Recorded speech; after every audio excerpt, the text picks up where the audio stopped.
एकटा ही भावना बोलून दाखवलेली नाही. महाराष्ट्राच्या घराघरात चुली-चुलीपर्यंत पारावर हा रोज एक चर्चेचा विषय ठरलाय की आदरणीय अजितदादा 26 जानेवारीला देशाच्या प्रजासत्ताक दिनाचा ध्वज फडकवतात पुण्याला पालकमंत्री म्हणून, आणि 28 जानेवारीला तोच ध्वज त्या ध्वजामध्ये म्हणजे तिरंग्यामध्ये त्यांचं देह लपेटलेला बारामतीला येतो. आता ज्या दिवशी दादा 28 तारखेचा जो कार्यक्रम आहे तो माझ्या हातात आहे दादांचा. 7:30 मोटारीने प्रयाण, 7:55 शिवाजी महाराज आंतरराष्ट्रीय विमानतळ गेट नंबर 8 मुंबई येथे आगमन, 8 वाजता विमानाने प्रयाण, 8:30 बारामती विमानतळ जिल्हा पुणे येथे आगमन आणि नंतर 8:45 सहयोग निवासस्थान भिगवण रोड बारामती जिल्हा पुणे येथे आगमन. म्हणजे दादा ज्या वेळेस लँड होणार होते तो टायमिंग आहे 8:30 त्या दिवशी आपल्या राज्याचे माजी आरोग्य मंत्री राजेश टोपे साहेबांनी पत्रकारांशी बोलताना सांगितलं होतं की त्यांना 7:30 त्यांच्या गावचा एक रहिवासी जो त्या जे ते गाव आहे गोजूबावी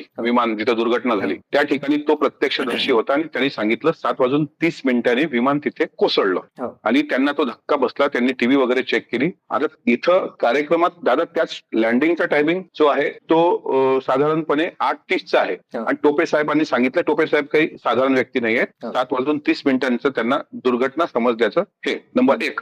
दुसरं, विकिपीडियावर अजितदादांचा मृत्यू, आता ते बदललं गेलंय पण मी त्या दिवशी राहुल मोठे, मी आणि संजय मामा शिंदे आम्ही 3 जण बसलेलो असताना त्या दिवशी विकिपीडियावर पाहिलं 27 जानेवारीला दादांचा मृत्यू विकिपीडियावर दाखवला गेला होता जो 28 जानेवारीला झाला. शंका क्रमांक 3, आता माझ्या मोबाईलमध्ये विमानातून पडलेला आणि एक जळलेला कागद आहे अधुरा, तर त्या कागदावर साधारणपणे त्या कागदावर जो पायलट दाखवलेला आहे तो आहे रोहित सिंग, ठीक आहे, आणि रोहित सिंगचाच एक फोटो फिरतोय, त्याची बायको म्हणते माझा पती जिवंत आहे. दुसरी गोष्ट अशी आहे की को पायलट म्हणून जे नाव आलेलं आहे ते नाव आहे संभवी पाठक, हा तो शांभवी पाठक हा तो कागद, हे विमानात जळलेला कागद आहे, हा विमानात जळलेला म्हणजे थोडीसा आग लागलेला हा तो कागद आहे. याच्यामध्ये रोहित सिंगचं नाव आहे कॅप्टन म्हणून. मुळामध्ये ज्या दिवशी तो अपघात झाला त्या अपघाताची माहिती विमानात किती लोक बसली होती तर पहिले 6 लोक बसली होती असं मीडियाने साधारणपणे दाखवलं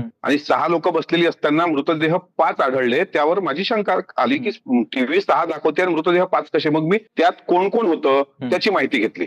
त्या पोलीस वायरलेसच्या आणि दादांच्या एकंदरीत याच्यामध्ये जो मला निरोप आला त्याच्यामध्ये हे एक अजितदादांच्या कार्यालयातून हे आलेलं आहे नोट.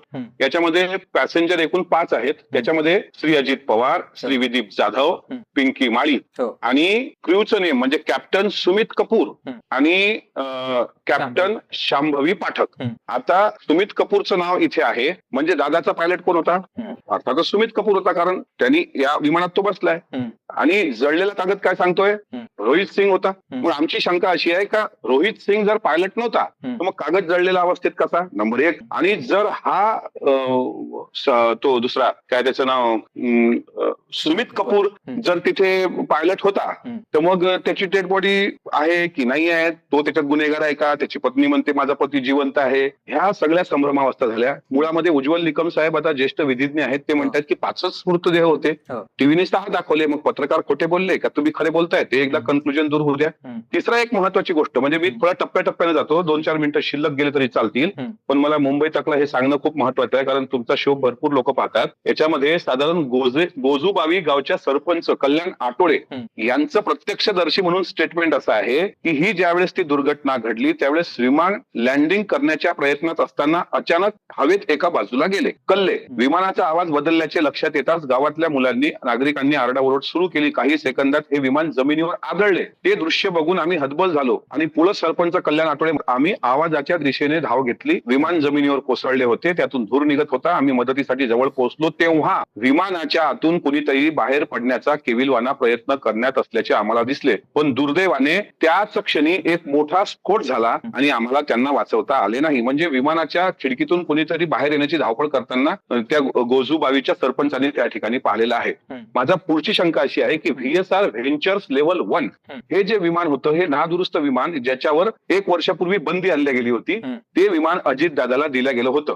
म्हणजे या विमानाच्या प्रवाशांच्या सुरक्षेच्या बाबत कुठली शाश्वती नव्हती, म्हणून ESAने TCO परवाना निलंबित, या विमानाचा TCO परवाना निलंबित केला होता. म्हणून सप्टेंबर 2023 मधील लार्जेस्ट 45 अपघाताची माहिती कंपनीने लपवली असल्याचा दावा सुद्धा याबाबत झालेला आहे. आणि ऑक्टोबर 2023 ते नोव्हेंबर 2024च्या दरम्यान EASAने 5 वेळा यांना स्मरणपत्र पाठविले. कुणाला? VSR व्हेंचर्स लेव्हल 1 ला, या कंपनीला. आणि इतक्या वेळा सूचित करूनही असहकार्य करणाऱ्या कंपनीवर भारताने कारवाई केली नाही. काही दिवसांपूर्वी रुपानी नावाचे गुजरातचे मुख्यमंत्री, त्यांचा असं दुर्दैवी माजी मुख्यमंत्र्यांचा असा अंत झाला. त्यावेळेस दादा आमच्या अकोल्यालाच होते आणि तेव्हाच एक GR आला होता 2-4 दिवसामध्ये, अशा नादुरुस्त विमान ज्यावर बंदी आहे ते विमानं VIP लोकांना वापरायला देण्यात येऊ नये. मुळामध्ये पुढची शंका सकाळी ट्रॅफिक नसताना जे पायलट ठरलेले होते ते पायलट का बदलले गेले? दुसरी शंका, 6 त्याच्यात सदस्य होते की 5च सदस्य होते? ही दुसरी शंका. कारण 6 असतील तर बॉड्या 5 कशा मिळाल्या?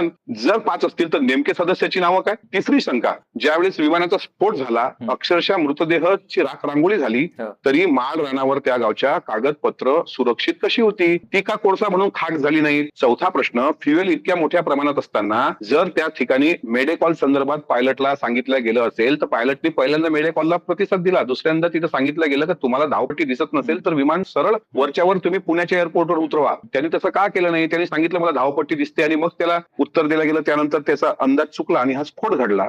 प्रश्न असा आहे की हे महाराष्ट्राच्या मनातली मतमतांतर आहेत. महाराष्ट्र अस्वस्थ आहे. 5 दिवसापासून तुमच्यासारख्या पत्रकारांपासून, ज्येष्ठांपासून लहानांपर्यंत दादा कुठे आहेत शोधतायत. हा नुकसान राष्ट्रवादी काँग्रेस पक्षाचं जितकं आहे तितकं सर्वपक्षीय नुकसान आहे. मी आमदार म्हणून ही भूमिका मांडलेली नाही, मी कार्यकर्ता म्हणून ही भावना बोलतो आहे. अजितदादा हे असं रसायन होतं की शिवशाहू फुले आंबेडकरांच्या, यशवंतराव चव्हाणांच्या विचाराचा वारसा घेऊन जगणारा एकमेव नेता आज महाराष्ट्राने गमावला. हळहळ सुट्टी आहे सगळ्या गोष्टीची आणि त्यामुळे या मृत्यूची सखोल चौकशी याची झाली पाहिजे.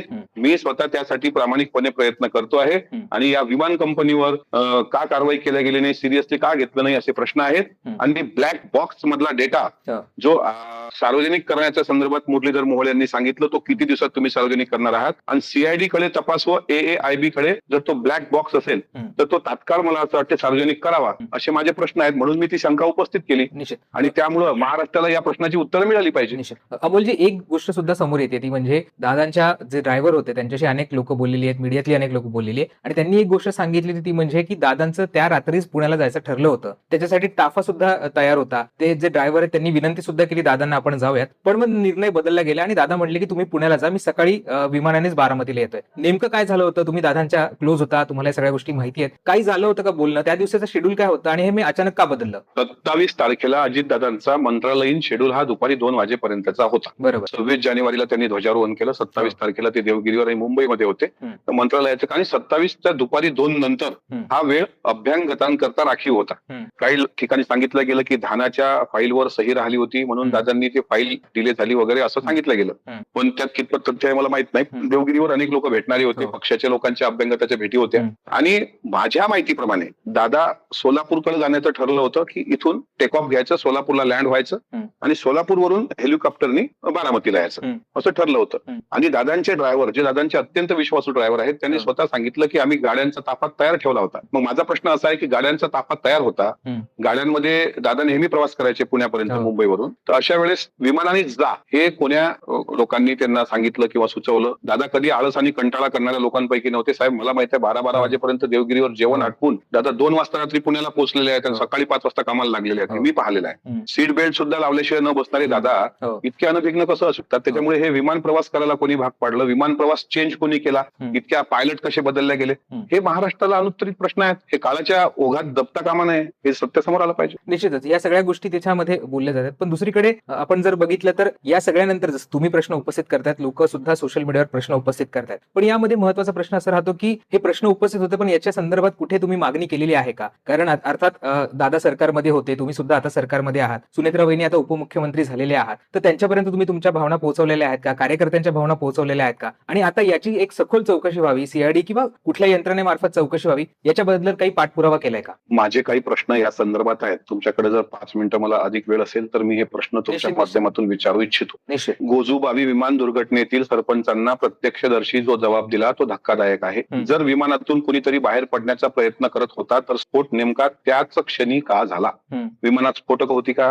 हा सुद्धा मला याबाबत आता शंका यायला लागली, कारण अशीच एक दुर्घटना ओडिसामध्ये काही महिन्यांपूर्वी घडलेली आहे की 9 लोकांचं फ्लाईट खाली पडलं आणि त्या फ्लाईटचा स्फोटच कुठं झालेला नाही. हे दोनदा पलटी खाते, तिथे कोणीतरी धडपड करते बाहेर येण्याचं, त्याच वेळेस तो स्फोट होतो. झाला एक. लँडिंगच्या वेळी अचानक विमानाला एका बाजूला कल्ल्याचे सांगितले जाते, त्याचं सीसीटीव्ही फुटेज आहे. हे जर तांत्रिक बिघाड होतं तर याचं बाह्य धोरण काय, बाह्य कारण काय, अधिकृत तपासात हे स्पष्ट झालेलं आहे का किंवा करणार आहात? सरपंच म्हणतात विमानाचा आवाज इतका बदलला, अचानक बदलला, तर इंजिन